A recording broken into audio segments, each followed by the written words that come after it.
Hello everyone.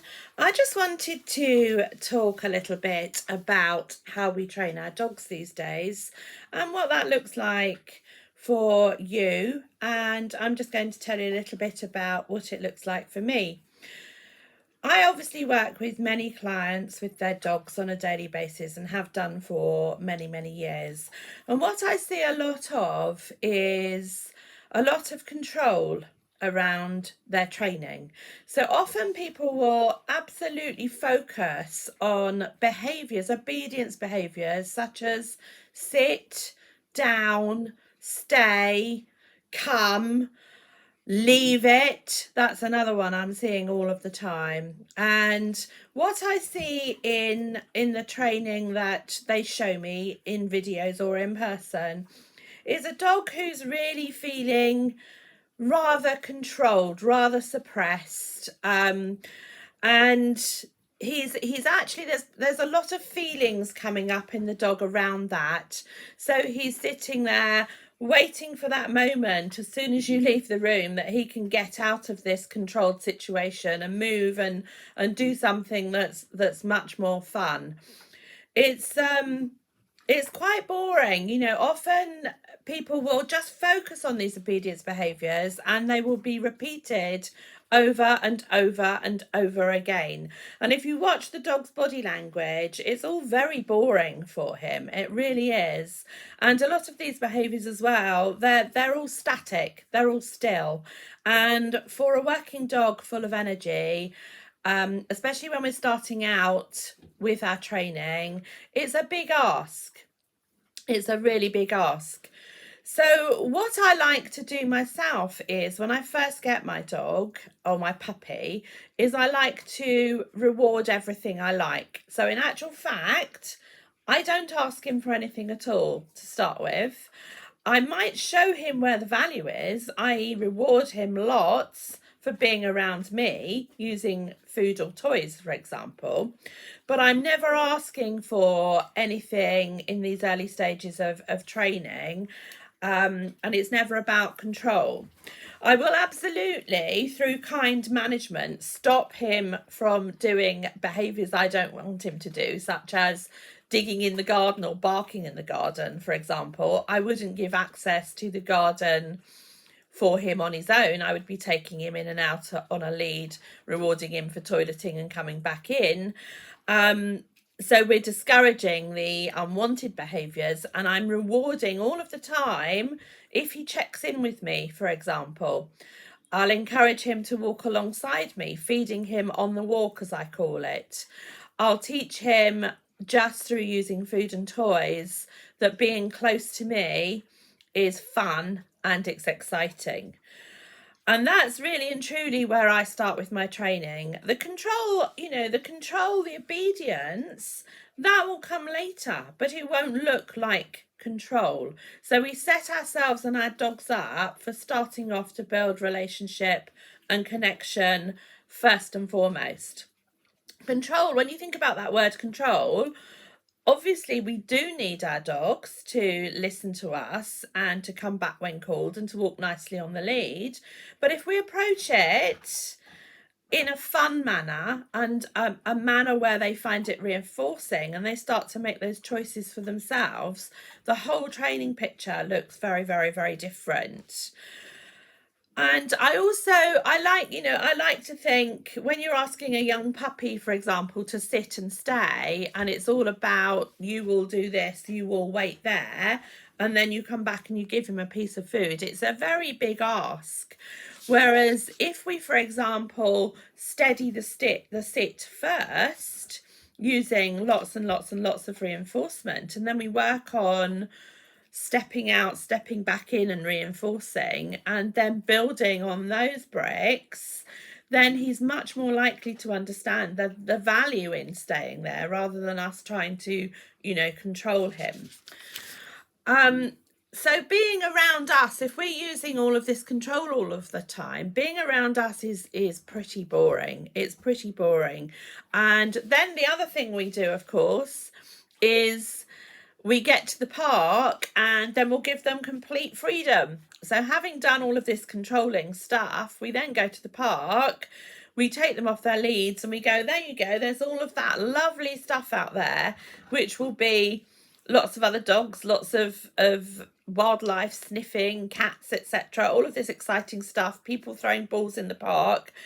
And guess what? What we're doing there is showing our dog that freedom away from us is far better than all of the controlling stuff that we're doing. We're asking him to do. Sit, stay, leave it, come here. All of this stuff I see people doing.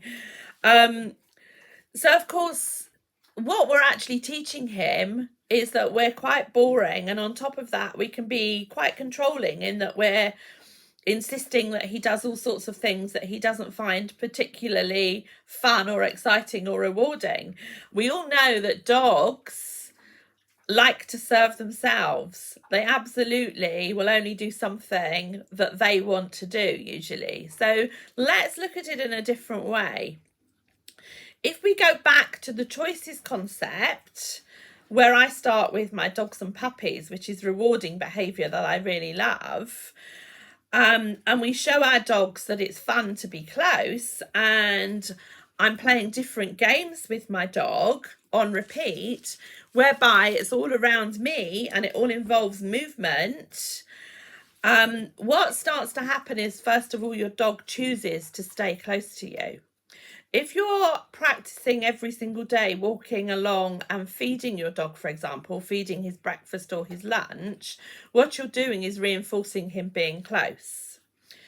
If we choose the right games to play as well, this is much more fun for our dog, and he'll start to absolutely love it. So what I tend to try and do is harness his natural prey drive and build on his skills around that, so that it's all happening around me. It's not happening out there, it's all happening around me. In Dome Academy, our choice-based training games are all built on your dog's species and breed specific needs. And we're absolutely harnessing his natural prey drive. So of course he's going to love what we're doing with him. Training then starts to look very different to all of the control, all of the obedience stuff that I see people trying to do with their dogs. So, for example, dogs love movement, and we can get a good recall, for example, by teaching a simple go round. So if you set up, a cone or an upside down bucket in your garden, and you start to teach simple go round, come back to you, what that can start to look like is free running out to a tree or a goalpost, running around it and coming back to you. And your dog is thoroughly enjoying that, because of course he's absolutely running, he's getting physical exercise, we're harnessing that chase drive of his. But what's going on is he's employed with you, he's not self-employed somewhere else. In between teaching movement and fun, I will also reward calm. I'll introduce lots of calm behaviours, and calm behaviours that, again, that my dog absolutely loves. Enrichment, for example, building an obstacle course and hiding food all around it. Things for our dog to climb into, investigate, scavenge around. That kind of thing is very licking, sucking, biting, chewing, sniffing. Sniffing in particular is hugely calming for dogs. And if we built an obstacle course in our garden and then laced it with food, what we're actually doing is recreating his scavenger needs. So that will be a lovely exercise for him to do, and takes care of those kind of scavenger instincts. I mean, every single time we go out, you can see your dog sniffing and scavenging for things perhaps that you shouldn't have in the woods. We can recreate that ourselves at home very, very easily. And the great thing about that too is it has a hugely calming effect. And then the other thing I will do is reward stillness, reward chilling on a mat, for example, stationing my dog. So showing him, again, not asking him or telling him, but showing him that it's a really good thing to lie on your mat and stay on your mat. It's a safe space, it's a rewarding place to be, and the dog chooses to be there himself.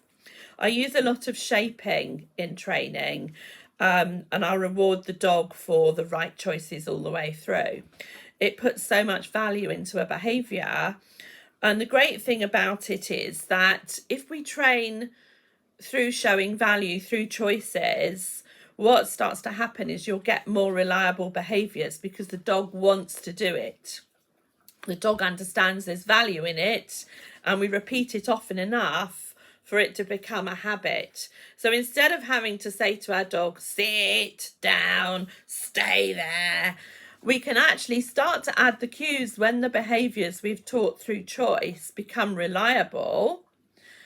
And you'll find that your dog's stay, for example, becomes a settle and contentment, so that he's not looking to go and get out of that stay all of the time because we've controlled him in it too much.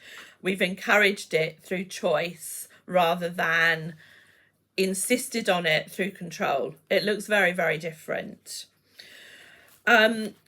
So the great thing about the training that I give a lot of thought to and I keep very up to date on is that it always takes care of your dog's species and breed specific needs. And then it leads to, as I say, it leads to so much more reliability in the behaviours that we want to see. Because, as I say, he wants to do it, not because he has to do it. So ensuring he has some movement in his training is really, really, really important. Some fun in the training that he does with you is really, really, really important. What we want to do, as I say, is keep all the fun and value around you. Build connection, build relationship. You don't have anything at all if you don't do that with your dog. What I'm saying in this video really is be a good leader. A leader your dog wants to follow, be close to, and hang out with. Not a controlling one. A controlling leader is no fun. Nobody wants to be close to that controlling leader. I know who I'd rather hang out with. So what I'd like you guys to think about is how we get to where we want to be with our dog and with our training. There are two choices. If we're controlling, then we're not going to build a great relationship with our dog and we're not going to have the most reliable behaviours. If we build fun, focus, connection, relationship, and we repeat often, we show the dog the value in ourselves and the value in what we're teaching, and he chooses that for himself, we can cue it and it becomes far more reliable. Okay, so I hope you've enjoyed my little chat around what kind of training I do with my dogs, and you know where I am if you'd like to know a little bit more. Enjoy the rest of your day, enjoy your dog, build connection, build relationship, forget about control.